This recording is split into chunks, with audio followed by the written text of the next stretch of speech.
if I'd see you there. Please, come in and make yourself comfortable. James, get in here, we have guests! Ah, welcome.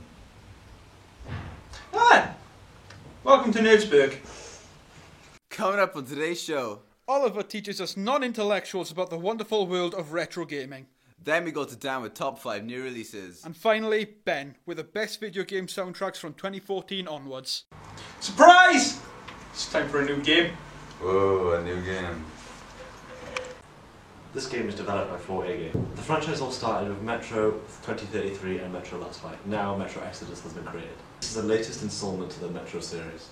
It's got all sorts of content to be discovered, from mutant creatures like the Lurker, terrifying wolves, all the way up to mutant colossal bears. I mean, look at this thing.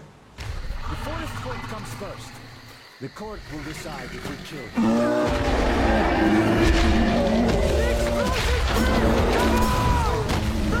You have an arsenal of weapons you can use to defend against the haunted lands of Russia. You can also customise your weapons to suit your needs, thanks to your trusty backpack. And when I mean customise, I mean you can have things like suppressors, ACOG scopes for your sniper rifle, all sorts.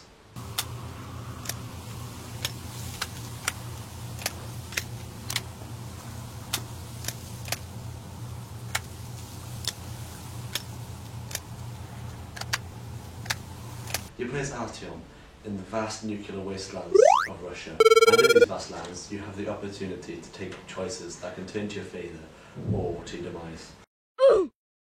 Artyom was born in Moscow just before the nuclear war had started and transformed everything to ruin. Time for some old games.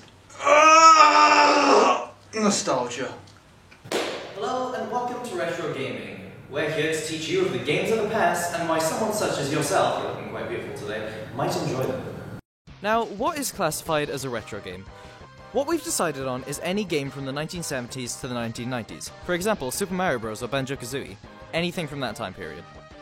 For today's article, we'll be talking about 3 video games. One for the MS-DOS, one for the Super Nintendo, and one for the PlayStation 1. We hope you stick around for them all.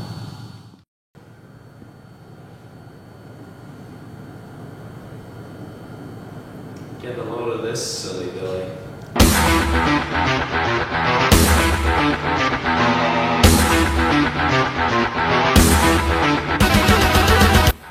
The first game we'll be talking about today is Doom, released for a large number of consoles.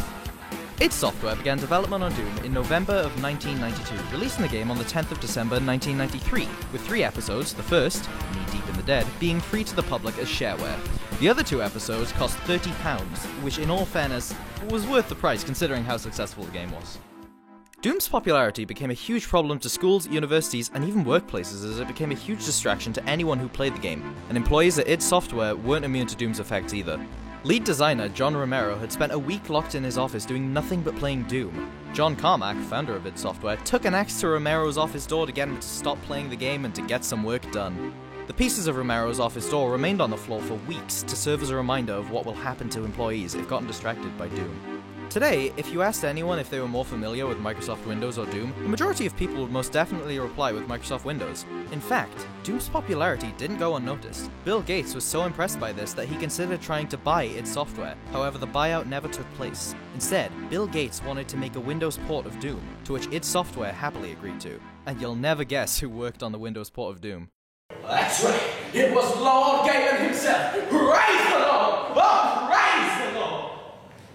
Praise! How are you, Dean? Praise the Next we'll be covering a personal favourite of mine, the JRPG known as Earthbound, also known as Mother 2 in Japan. It was released in 1994 and created by Japanese copywriter, essayist, lyricist, game designer, and actor Shigesato Itoi as the sequel to his first game, Mother for the Nintendo Famicom. The game features a young boy with psychic abilities named Ness, who must go on an adventure across the regions of Eagleland, Foggyland, and Chomo in order to defeat the evil cosmic destroyer known as Gygus. Rather than using swords or bow steel damage, Earthbound uses yo-yos, frying pans, bottle rockets, and the previously mentioned psychic powers known as PSI, among other various things. The game also features a unique element with its rolling HP counter in which when hit with an attack, your HP will slowly roll down instead of being immediately set.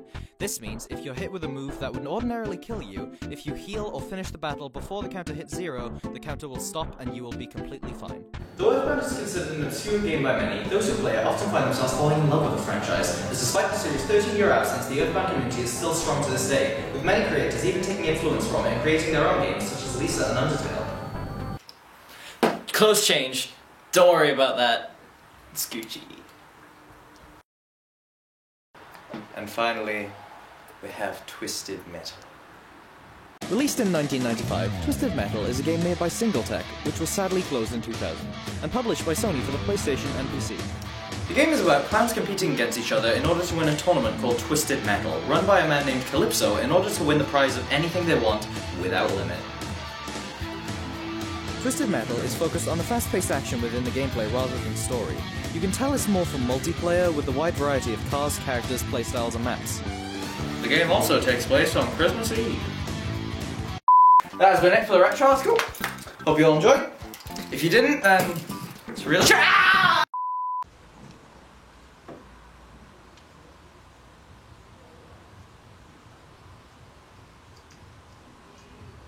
We need some music. Red Dead Redemption 2 was the official winner of the Best Soundtracks from the Game Awards 2018. The soundtrack was composed by Woody Jackson, who produces and designs many different musical scores.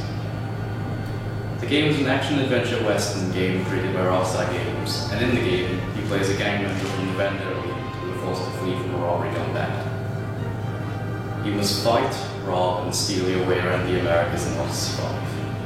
Red Dead Redemption 2 is presented both through third-person and first-person perspectives. In the gameplay, the elements include shootouts, heists, horseback riding, hunting, and maintaining the character's honor system during the game. This is done through moral choices and deeds that is not much really. There was an online multiplayer released for Red Dead 2 called Red Dead Online. This was released as a beta version in November, so we're still in development.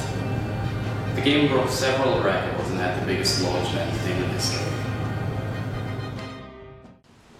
And that concludes this episode of Nerdspeak. We hope you found it insightful. Hope you enjoyed. And that will be a goodbye from us, and we hope to see you next time.